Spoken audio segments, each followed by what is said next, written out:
So, is Riverside worth it for podcasting? In the last 2 years, I've recorded 297 hours of podcasts, all of them on Riverside, and I'm going to explain to you the good and the bad about using this. My name is Simon, and I run a business recording and managing podcasts, both for myself and for other people as well. So let's get into this video right now.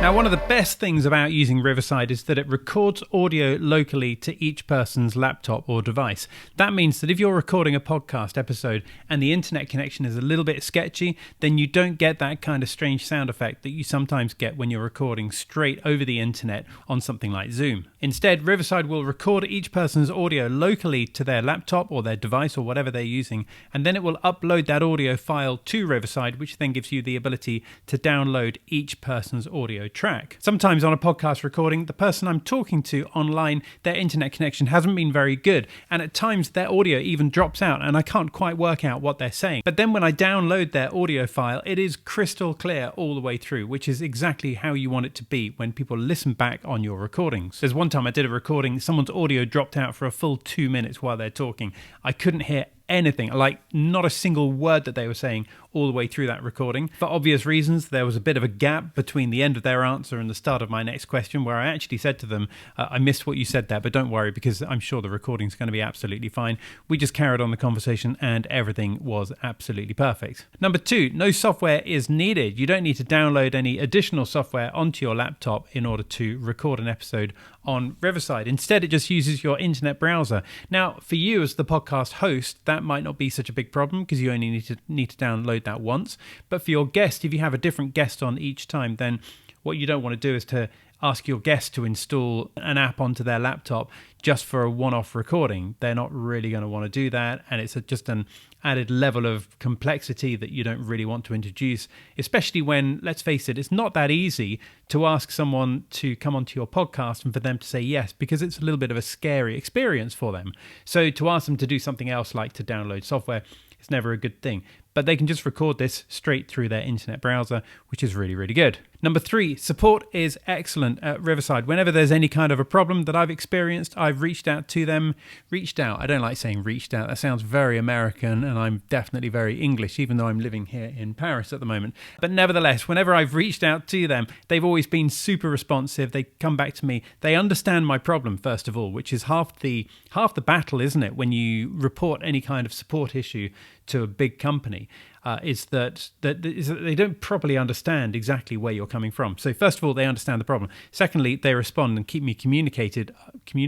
They communicate with me on a regular basis just to keep me updated. And thirdly, they resolve it, which is exactly what you want them to do. So support team, full marks to them for that.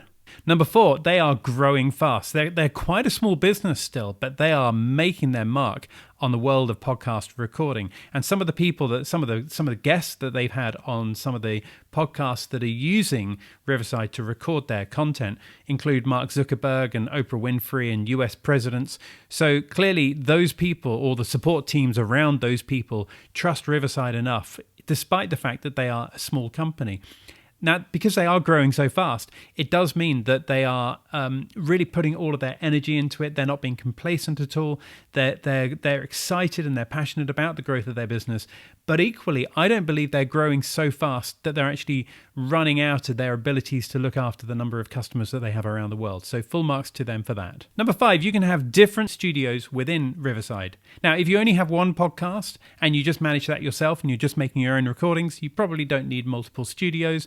And a studio is just a place where people actually come together to make that recording online. But if you have a number of different podcasts, or if you're managing different podcasts for different people, then you can have a different studio for each podcast channel, and it just means that you've got complete separation between one podcast and the next. Number 6, Riverside is excellent when it comes to recording video content. Now, most of my, or pretty much all of my content that I record for my podcasts is just audio, but a lot of people say that in 2023, if you're starting an audio podcast right now, then it's crucial that you include video as well. And I get that, because once you've got the video content, even if your main platform for sharing your podcast content is through Apple Podcasts or Spotify, which is predominantly audio, then at least you've got the video content that you can use to market your podcast. So if you're looking at a place to record video content as well as audio content, then Riverside is excellent. You can record up to 4K, which is just awesome. It really is. And that could be through an external camera like I'm using right now, or your webcam on your laptop. And number 7, it looks professional. If you're using something like Zoom, Zoom is great. I mean, I've got no problem at all with Zoom, especially when it comes to online meetings. But I just feel like if you're asking someone to come onto your podcast, it just doesn't look quite as professional as something like Riverside. Riverside just carries this kind of feeling of real professionalism, and that just makes people step up, I believe, and prepare a little bit better for your podcast recording, and then they just give it a little bit more when they're on the recording itself. So that's 7 good things. I'm going to explain 4 bad things now. But if you're enjoying this video, then do please click that like button. It doesn't cost anything at all. It helps this channel more than you'd know it. Right, 4 bad things. First of all, there is a monthly fee, and we all know what it's like when you incur monthly fees and then you add one monthly fee on top of another, on top of another, on top of another. There's no getting around that at all. It is there. It's just one of those things. There's nothing else to say about that, really. Number 2, sometimes the recording content can be a little bit choppy. I think that's probably the best way to describe it. I've had some experiences where I'm recording a podcast episode, or I click to start the recording, and it just goes a bit choppy, a little bit Max Headroom from the 80s, if you can remember back that far.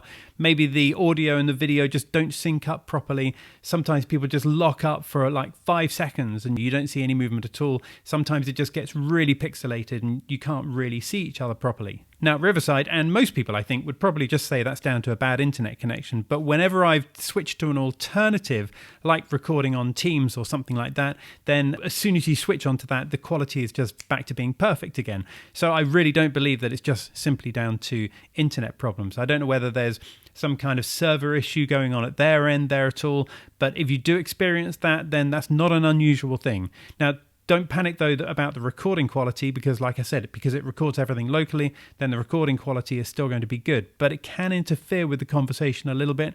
It can make it just feel a little bit awkward, especially if the audio and video doesn't match up properly, or if when you hear someone finish answering a question that actually finished answering about 3 or 4 seconds ago, then what they experience, of course, is a great big pause until you come back in, and that can make your guest feel a little bit uneasy. So just something to think about there. Can be a little bit choppy. Number 3, I mentioned earlier on as one of the good points that you don't need to download any software for Riverside. However, the recordings can only be made through Google Chrome, and I think Microsoft Edge as well, but I'm not sure.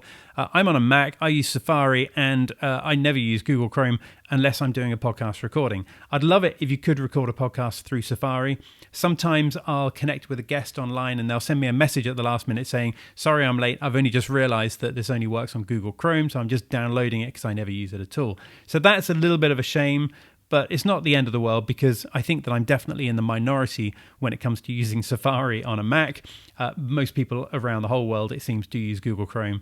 Nevertheless, I'm going to call that a negative. And then fourthly and finally, you can only make one recording at a time. And that's not going to be a problem if you've only got one podcast recording, because you're going to be the person, I presume, who's presenting your own podcast.